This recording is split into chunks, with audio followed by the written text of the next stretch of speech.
ഒരു കപ്പ് ഗോതമ്പ് പൊടിയും മുട്ടയും ഉണ്ടോ? എങ്കിൽ രാവിലെ ബ്രേക്ക്ഫാസ്റ്റ് എന്തെളുപ്പം, വെറും 10 മിനിറ്റ് കൊണ്ട് നമുക്ക് തയ്യാറാക്കാം ഈ ഗോതമ്പ് ദോശ. കറി പോലും വേണമെന്നില്ല കേട്ടോ. ഈ ഒരു ദോശ കഴിക്കാൻ വേണ്ടിയിട്ട് ചൂടോട് കൂടിയിട്ട് ഈ ദോശ കഴിക്കുകയാണെങ്കിൽ നല്ല ടേസ്റ്റാണ്. അപ്പോൾ കുട്ടികൾക്കൊക്കെ രാവിലെ പെട്ടെന്ന് ഉണ്ടാക്കി കൊടുക്കാൻ പറ്റിയ ബ്രേക്ക്ഫാസ്റ്റ് ആണ്. അപ്പോൾ ഇതെങ്ങനെ ഉണ്ടാക്കുന്നത് നമുക്കൊന്ന് നോക്കിയാലോ. അപ്പോൾ അതാ ആദ്യം തന്നെ ഒരു കപ്പ് ഗോതമ്പ് പൊടി എടുത്തിട്ടുണ്ട്, ഒരു ബൗളിലേക്ക് മാറ്റിയിട്ടുണ്ട്. ഇതിലേക്ക് ഒരു കോഴിമുട്ട പൊട്ടിച്ചൊഴിക്കാം. ഒരു കപ്പ് പൊടി എടുക്കുകയാണെങ്കിൽ ഒരു കോഴിമുട്ട മതി. നമ്മൾ എത്രയാണോ എടുക്കുന്നത്, ഇനി 2 കപ്പാണെങ്കിൽ 2 മുട്ട എടുത്താൽ മതി. അങ്ങനെ അതിന്റെ അളവ് കേട്ടോ. അത് എന്നിട്ട് നന്നായിട്ട് ഇതുപോലെ കൈ വെച്ചിട്ടൊന്ന് മൊത്തത്തിൽ മിക്സ് ആക്കി എടുക്കുക. വെള്ളം ഒഴിക്കുന്നതിന്റെ മുന്നേ ആണ് കേട്ടോ നമ്മളിങ്ങനെ ചെയ്യുന്നത്. ഇനി നന്നായിട്ട് മിക്സ് ആക്കിയതിന് ശേഷം ആവശ്യത്തിനുള്ള വെള്ളം ഒഴിച്ചിട്ട് ഒന്ന് ലൂസാക്കി എടുക്കാം.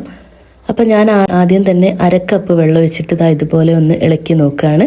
ഗോതമ്പ് പൊടി ആയതുകൊണ്ട് തന്നെ അധികം ഓവറായിട്ട് വെള്ളം ഒഴിക്കണമെന്നില്ല. പെട്ടെന്ന് തന്നെ നമുക്ക് പൊടി നല്ല ലൂസായി കിട്ടും. അപ്പൊ ഇതിന്റെ പരുവം ഇങ്ങനെയാണ് കേട്ടോ വേണ്ടത്. നമ്മൾ സാധാ നീർദോശയൊക്കെ ചുടുന്നതിനേക്കാൾ കുറച്ചുകൂടി ഒരു കട്ടിയായിട്ടാണ് കേട്ടോ വേണ്ടത്. അപ്പൊ കറക്റ്റ് ആയിട്ടുണ്ട്. ഏകദേശം ഒരു 1/4 കപ്പോളം വെള്ളം ഒഴിച്ചിട്ടുണ്ട് കേട്ടോ. അതവിടെ മാറ്റി വെക്കാം. ഇനി അതിലേക്ക് നമുക്ക് 1-2 ഇൻഗ്രീഡിയൻസ് കൂടെ ചേർക്കാനുണ്ടായിരുന്നല്ലോ. ആദ്യം തന്നെ ഒരു ചട്ടി വെച്ചിട്ട് അതിലേക്ക് കുറച്ച് വെളിച്ചെണ്ണ ഒഴിച്ചു കൊടുത്തിട്ടുണ്ട്. എന്നിട്ട് അതിലേക്ക് ഒരു 1/2 ടീസ്പൂൺ കടുക് ചേർത്ത്, കടുക് പൊട്ടി വന്നതിന് ശേഷം 1/2 ടീസ്പൂൺ നല്ല ജീരകം കൂടെ ചേർത്ത് കൊടുക്കാം. അത് രണ്ടും കൂടെ നന്നായിട്ടൊന്ന് പൊട്ടി വന്നതിന് ശേഷം ഒരു 3-4 അല്ലി ചെറിയുള്ളി ഇതുപോലെ ചെറുതായിട്ട് കുഞ്ഞതായിട്ട് ചോപ്പ് ചെയ്തത് അതിലേക്ക് അങ്ങ് ചേർത്ത് കൊടുക്കാം. ഇനി ചെറിയുള്ളി നന്നായിട്ട് അതിൽ നിന്ന് മൂത്ത് വരട്ടെ. ഇത് നമുക്ക് ആ മാവിലേക്ക് ചേർക്കാനുള്ളതാണ്. ഇപ്പം ചെറിയുള്ളി ഏകദേശം മൂത്ത് വരുന്ന സമയത്ത് കുറച്ച് കറിവേപ്പില കൂടെ ചേർത്ത് കൊടുത്തിട്ടുണ്ട്. എന്നിട്ട് അത് നന്നായിട്ടൊന്ന് മിക്സ് ആക്കുക.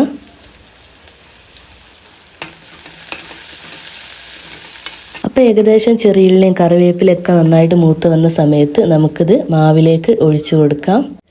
ഒരു പ്രത്യേക ടേസ്റ്റ് ആയിരിക്കും നമ്മൾ ദോശ കഴിക്കാൻ വേണ്ടിയിട്ട്. അതിന് വേണ്ടിയിട്ടാണ് കേട്ടോ ഇത് ചേർത്ത് കൊടുക്കുന്നത്. ഇനി ലാസ്റ്റായിട്ട് ഒരു കാര്യം കൂടെ ചേർക്കാനുണ്ട്. ഒരു 1/4 കപ്പ് തേങ്ങ തിരുവിയതും കൂടെ കേട്ടോ, ഇതും കൂടെ ചേർത്ത് കൊടുത്തിട്ടുണ്ട്. ഇനി നമ്മൾ ഇതുവരെ ഇതിൽ ഉപ്പ് ചേർത്തിട്ടില്ലായിരുന്നു. അപ്പോൾ ഇതിന് ഈ മാവിന് എത്രത്തോളം ആവശ്യമുണ്ടോ അത്രത്തോളം ഉപ്പും കൂടെ ചേർത്ത് കൊടുക്കുക. ഉപ്പൊക്കെ നമ്മൾ നോക്കിയിട്ട് അതിന് പാകമാക്കി ഇട്ട് കൊടുത്താൽ മതി. എന്നിട്ട് ഇതെല്ലാം കൂടെ നന്നായിട്ടൊന്ന് മിക്സ് ചെയ്തെടുത്തിട്ടുണ്ട്. ഇതുപോലെ ആയിക്കിട്ടും. ഇനി ഫൈനലി നമ്മൾ 1 ടീസ്പൂൺ വെളിച്ചെണ്ണ അതിലേക്ക് ചേർത്ത് കൊടുത്തിട്ടുണ്ട് കേട്ടോ. ഇനി നമ്മൾ ചുടുന്ന സമയത്ത് വേറെ ഓയിലൊന്നും ചേർത്ത് കൊടുക്കേണ്ട ആവശ്യമില്ല. അല്ലാതെ തന്നെ നല്ല സ്മൂത്ത് ആയിട്ട് കിട്ടും. അപ്പോൾ നമ്മളൊരു നോൺ സ്റ്റിക്കിന്റെ പാന് അടുപ്പിൽ വെച്ചിട്ട് നന്നായിട്ട് ചൂടായതിനു ശേഷം ഒരു തവി മാവ് ഒഴിച്ചിട്ട് ഇതുപോലെ വട്ടം ചുറ്റിച്ചു കൊടുക്കുക. നമ്മൾ ഉഴുന്ന ദോശയൊക്കെ ചൂടില്ലേ, അതുപോലെ ഒന്നിങ്ങനെ ചുറ്റിച്ചു കൊടുക്കുക കേട്ടോ. പെട്ടെന്ന് തന്നെ ഇത് വെന്ത് കിട്ടും.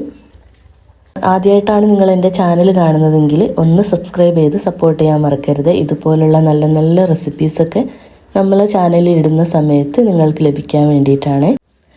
അപ്പോൾ ഒരു 2 മിനിറ്റ് വെച്ചപ്പോഴേക്കും ഒരു ഭാഗം നന്നായിട്ട് വെന്തിട്ട് നമ്മൾ മറിച്ചിട്ട് കൊടുത്തിട്ടുണ്ട്. അങ്ങനെ തിരിച്ചും മറിച്ചിട്ട് 2 ഭാഗവും നന്നായിട്ട് വെന്ത് വന്നിട്ടുണ്ട്. ഇനി നമുക്കിത് എടുക്കാം. അങ്ങനെ ഓരോന്നോരോന്നായി ഒഴിച്ച് നമ്മൾ മുഴുവനായിട്ടും ചുട്ടെടുത്തിട്ടുണ്ട്. ഇത് ശരിക്കും നല്ലൊരു ഹെൽത്തി ബ്രേക്ക്ഫാസ്റ്റ് കൂടിയാണ് കേട്ടോ. നമ്മൾ സ്ഥിരമായിട്ട് ഈ ചപ്പാത്തിയൊക്കെ കഴിക്കുന്നവർക്ക് ഇങ്ങനെയൊന്ന് മാറ്റി ഇടയ്ക്കൊക്കെ ഒന്ന് ഇതുപോലെയൊക്കെ ഒന്ന് ഉണ്ടാക്കി നോക്കാവുന്നതാണ്. ഡയബറ്റിക്സ് ഒക്കെ ഉള്ളവർക്ക് ഇത് വളരെ നല്ലതായിരിക്കും. ചൂട് കട്ടൻ ചായന്റെ കൂടെ ഇത് ചൂടോടെ ഇങ്ങനെ കഴിക്കുകയാണെങ്കിൽ കറീന്റെ ആവശ്യം പോലും ഇല്ല. നമ്മളിതിൽ ചേർത്ത തേങ്ങയും ആ വറവും എല്ലാം കൂടി വരുമ്പോൾ നല്ല പ്രത്യേക ഒരു സ്വാദ് തന്നെയാണ്. അപ്പോൾ കുട്ടികൾക്കൊക്കെ നമുക്ക് പെട്ടെന്ന് തന്നെ രാവിലെ ബ്രേക്ക്ഫാസ്റ്റിന് തയ്യാറാക്കി കൊടുക്കാൻ വേണ്ടിയിട്ട് പറ്റും. അതുപോലെ സ്കൂൾ വിട്ട് വരുന്ന സമയത്തൊക്കെ ഈവനിങ് സ്നാക്സ് ആയിട്ട് ഉണ്ടാക്കി കൊടുക്കാൻ വേണ്ടിയിട്ട് പറ്റും. അപ്പോൾ ഇത്രയേ ഉള്ളൂ. എല്ലാവരും ഒന്ന് ഉണ്ടാക്കി നോക്കുക. എന്നിട്ട് ഫീഡ്ബാക്ക് അറിയിക്കുക. വീഡിയോ ഇഷ്ടമായിട്ടുണ്ടെങ്കിൽ ഒന്ന് ലൈക്ക് ചെയ്യാനും കമൻറ്റ് ചെയ്യാനും ചാനൽ ഒന്ന് സബ്സ്ക്രൈബ് ചെയ്ത് സപ്പോർട്ട് ചെയ്യാനും മറക്കരുത്.